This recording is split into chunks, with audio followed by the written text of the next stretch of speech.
In this video, I'm going to show you how to replace this light with a ceiling fan, so stay tuned.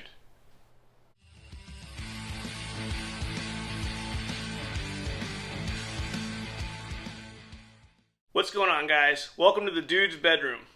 Hey, you know what the two sexiest farm animals are?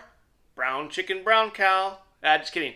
Time to get to work. So we're going to replace this light with a ceiling fan. So the first thing we had to do was crawl up in the attic and see if that electrical box, which that light is attached to, is strong enough to hold up a ceiling fan. Once in the attic, we found out that the electrical box is a steel box which is screwed to a 2x4 across two joists. So it's strong enough to hold up a ceiling fan for sure. Next thing we gotta do is take that ceiling light out. Before we get started on this job, there's a couple things I'd like to go over. One, if you could like and subscribe, it would definitely help out the channel and be greatly appreciated. Two, if you don't feel comfortable in your electrical skills, do not try this. This video is for informational and entertainment purposes only. If you choose to do this on your own, you assume all liability, which could result in injury and/or death. Also, in certain areas, there might be certain permits you need to get in order to change one of these out, so be aware of local laws. Now that all that is said, next thing we gotta do is shut the power off to the light so we don't get zapped when we take this thing apart. When I'm working on anything electrical, I like to test the circuit with a live wire circuit tester just to ensure that the power is off. These things are pretty handy and they're pretty cheap, and you can just put it up against the circuit and check and see if it's live or not. Definitely comes in handy. I'll put this product number in the description below. Now that the power's off, let's get this old light out of there. To get that old light off, all you have to do is unscrew the nut holding that light onto the bracket.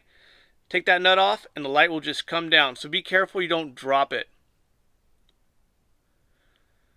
Once you have the light off, you have to take the wire nuts off of the old wires holding the light on, so they just screw off and then untwist the wires.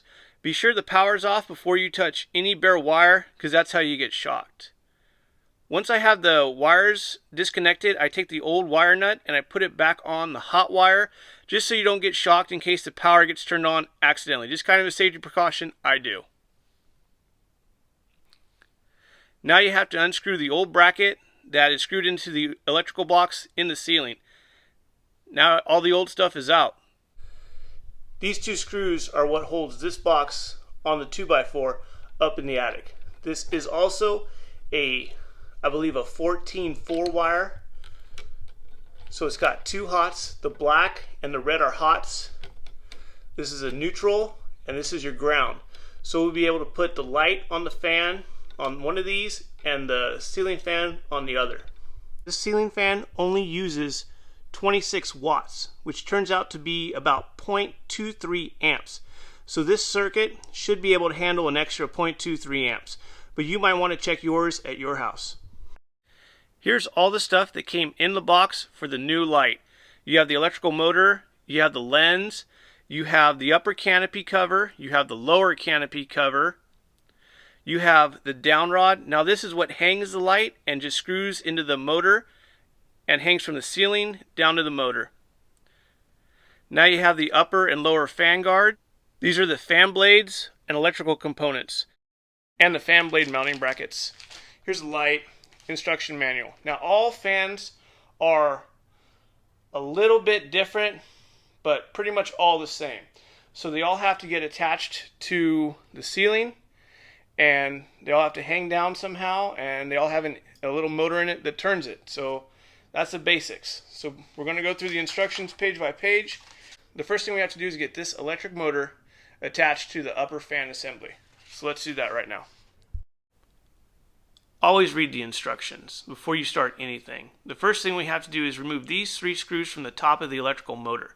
Now these screws are what holds the upper fan guard assembly onto the electrical motor. So the screws are out, you put the fan guard on there, and you just screw that fan guard into the back of that electrical motor.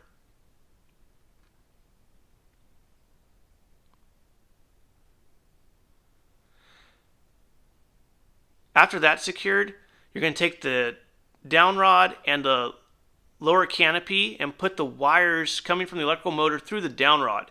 Now this allows the down rod to be just spun onto the back of the electrical motor. Your fan might attach differently, but this is how this one's put together. Now once you screw that down rod down all the way into the electrical motor, there's a pin that goes through the bottom of that down rod, and that secures that down rod into that electrical motor so it can't unscrew and accidentally fall from the ceiling. Once that pin's installed, there's a little clip that goes on securing that pin in place so it can't fall out. An extra pigtail came with this fan. Now what this does is you can attach this to this wire coming from the electrical motor, and it adds length to that pigtail in case you need it to attach it to the electrical control module. I ended up taking this off later on in the installation process just because I didn't need it.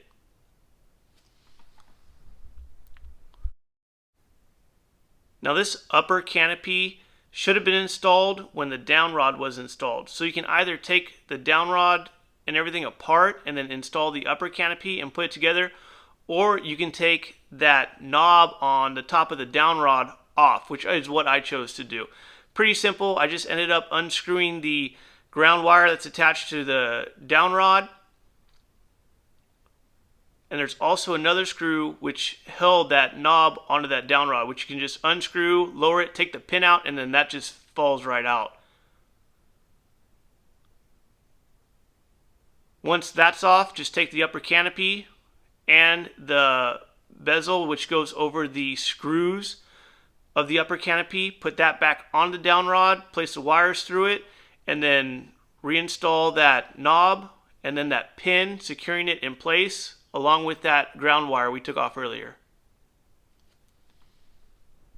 Now all you gotta do is mount the mounting bracket up to the ceiling box. To install that bracket, pretty easy. All you have to do is bend the wires out of the way and then put that bracket up against that electrical box and then screw it in. 2 screws. Make sure they're hand tight. Don't over tighten them because it's just plastic or sometimes just a little bit of metal that those screws are screwed into.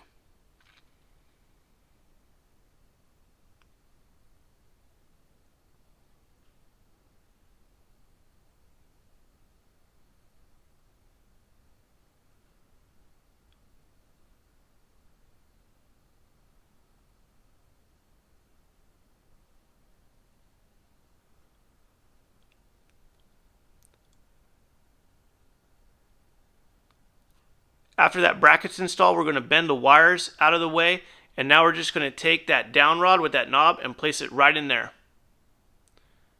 Pretty simple. We just lifted the fan up, slid that down rod in there, and it slid in place. Now there's a little slot that the down rod has to go into as well. To wire this fan, we first have to install the electrical control module. Now this controls not only the fan speed, but the light brightness as well.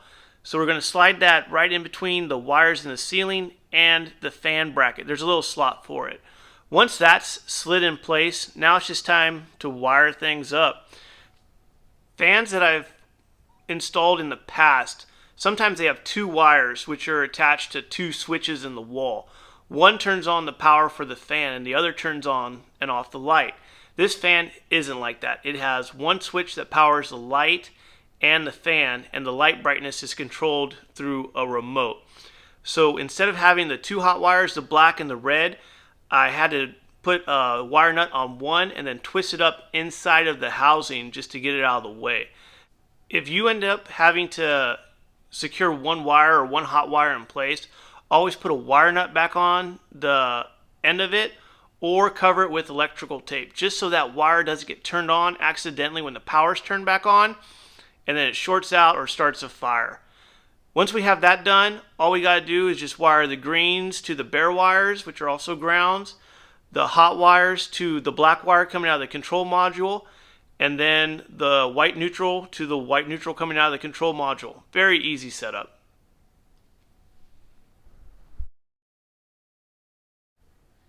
Now that all the wiring's done, we just take that upper canopy and twist it on to where the holes line up for the screws into that mounting bracket.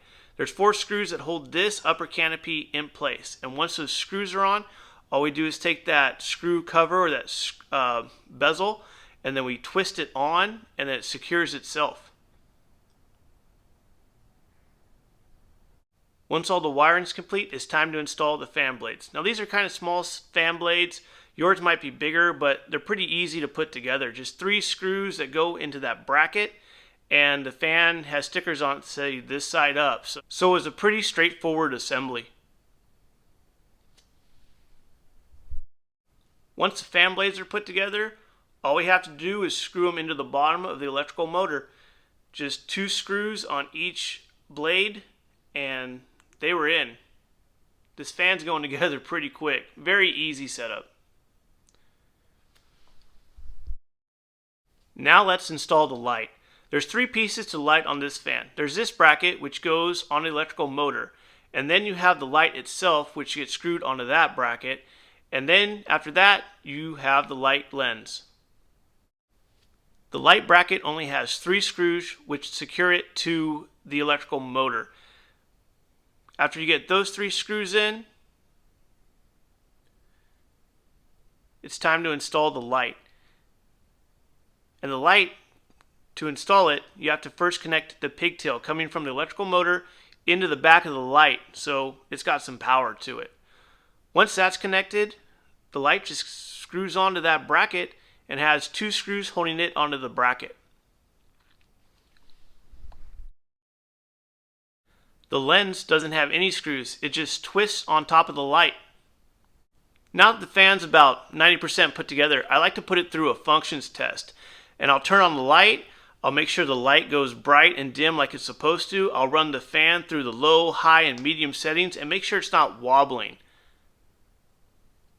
Now that the function test is complete, all I got to do is put on that lower guard assembly and the fan's complete. The lower guard assembly went on this fan very easily. Just 6 screws, unscrewed them from the upper assembly, and then put the lower assembly on, and it was done. And that's the install. Pretty easy. Now, this is just a general install for a fan. Like I said before, all fans are a little bit different, but pretty much the same. I hope you liked this video. I hope this helped you out. If you can like and subscribe, it would definitely help out the channel and be greatly appreciated. Thank you. Like I said before, my name's Matt. I'm just a dude, and if I can't fix it, I'll fix it so no one else can. Thanks for watching.